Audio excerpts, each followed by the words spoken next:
So hello everyone, কেমন আছো সবাই? আশা করি সবাই খুব ভালো আছো এবং সুস্থ আছো। আমিও ভীষণ ভালো আছি এবং সুস্থ আছি। তো চলো বন্ধুরা, আমি আজকের মতো আবার ব্লগটা শুরু করলাম। ছোট্ট করে একটা ভিডিও, ব্লগ নয়, যাই হোক, ব্লগের মধ্যে অনেক কিছু দেখানো হয়। এখানে আমি যেটুকু আমি পারি সেটুকুই তোমাদের সাথে শেয়ার করি, কারণ আমার উদ্দেশ্য হলো যে তোমাদের সাথে একটুখানি গল্প করব, ব্যাস। আর তোমাদেরকে একটা ভিডিও আপলোড দেবো যে আমি তোমাদের সাথে মানে কানেক্টেড রয়েছি। তো সেজন্য আমি সেরকমভাবে গুছিয়ে ভিডিও এডিট করতে পারি না, আর সেরকম ভিডিও শ্যুটও করতে পারি না। তো আমার যেটুকু মনে হয় একটুখানি আমি শ্যুট করি, আমার ভাল লাগে, তো সেটুকু করার পর তোমাদের সাথে আপলোড করি, তোমাদের সামনে আপলোড করি। ঠিক আছে, তোমরা যে কজনই আমাকে ভালোবাসা দাও না কেন, 5 জন হোক 10 জন হোক, তোমাদের সবাইকে অনেক ধন্যবাদ। কারণ একটু একটু করতে করতে আমার 10,000 সাবস্ক্রাইবার পূরণ হয়ে গেছে। তো আমি ভীষণ খুশি হয়েছি, আমার 10,000 পরিবার রয়েছে। যাই হোক, আমার যেমনই হোক, ভিডিও তো কিছু মানুষ দেখে, তাই না? তো তা না হলে তো এই 10,000 সাবস্ক্রাইবার হতো না। তো যাই হোক, আমার খুব ভালো লেগেছে। তোমাদেরকে অনেক অনেক থ্যাংক ইউ, ধন্যবাদ, ভালোবাসা অনেকটা জানাই তোমাদেরকে।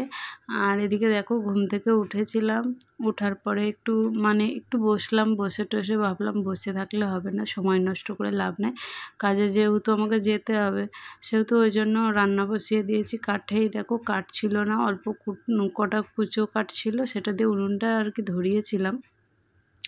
তারপরে কাঠ এখন আমাকে ফাটাতে হবে, তারপরে রান্না করব। এই যে কাঠগুলো এনে দিয়েছে তোমাদের দাদাভাই, মানে যেখানে কাজ করে ওখান থেকে দুটো অল্প করে কুড়িয়ে এনেছিল। আর এই উনুনটা ভীষণ ভালো ঝালে মা করে দিয়ে গেছে, তোমাদেরকে তো বলেছি মনে হয় না। তো বলেছি উনুনটা সত্যি খুব ভালো হয়েছে। মা, I love you, thank you. মায়ের সব জিনিসই সুন্দর হয়, মনে হয় মায়ের হাতগুলোই সুন্দর করে পাঠায় ভগবান। মা যেটা করে সেটাই ভীষণ ভালো হয়। তো মায়ের সত্যিই কোনো তুলনা হয় না। আর মাকে সত্যি কখনো সামনাসামনি না মাকে কখনো বলতে পারি না, মা তোমাকে অনেক ভালোবাসি, কিন্তু সত্যি মা ছাড়া পৃথিবী পুরো অন্ধকার। মা ছাড়া সত্যি কিছুই ভালো লাগে না। মা না থাকলে মনে হয় কিছুই নেই, পৃথিবীর সব কিছু অন্ধকার হয়ে গেছে। তো যাই হোক, চলো, মাকে তো ভীষণ ভালোবাসি, মাকে কখনো বলতে পারিনি, এটা আমার না, বলতে গিয়ে যেন কীরকম একটা লাগে, কিন্তু মাকে বিশাল ভালোবাসি আমি। তো যাই হোক, চলো, মাকে তো সবাই ভালোবাসে, সব ছেলে মেয়েরাই মাকে ভালোবাসে, মা বাবাকে। আর উচিত তো মা বাবাকে ভালোবাসা, কারণ মা বাবাও তো তোমাকে অনেক কষ্ট করে মানুষ করেছে, ভালোবেসে রেখেছে, যত্ন করে খাইয়েছে, তাই না? তো তোমারও উচিত মা বাবাকে ভালোবাসা। কাঠগুলো এই যে কেটে নিচ্ছি, এখন রান্না করব।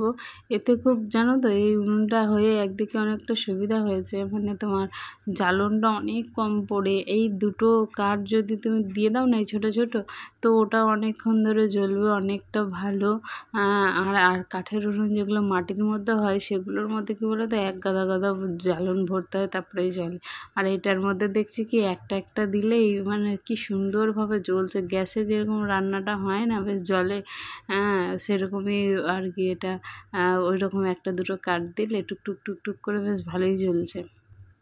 যাই হোক, আমি নিজের জিনিস আমি নিজেই নজর দিয়েছি, তার আগে যে আমার আগে কতজনা নজর দিয়ে দিয়েছে তোমাদেরকে কী আর বলবো। এই উনুনটা যেই দেখছে সেই বলেছে, মানে এই উনুনটা কে বানিয়েছে গো, কত সুন্দর হয়েছে।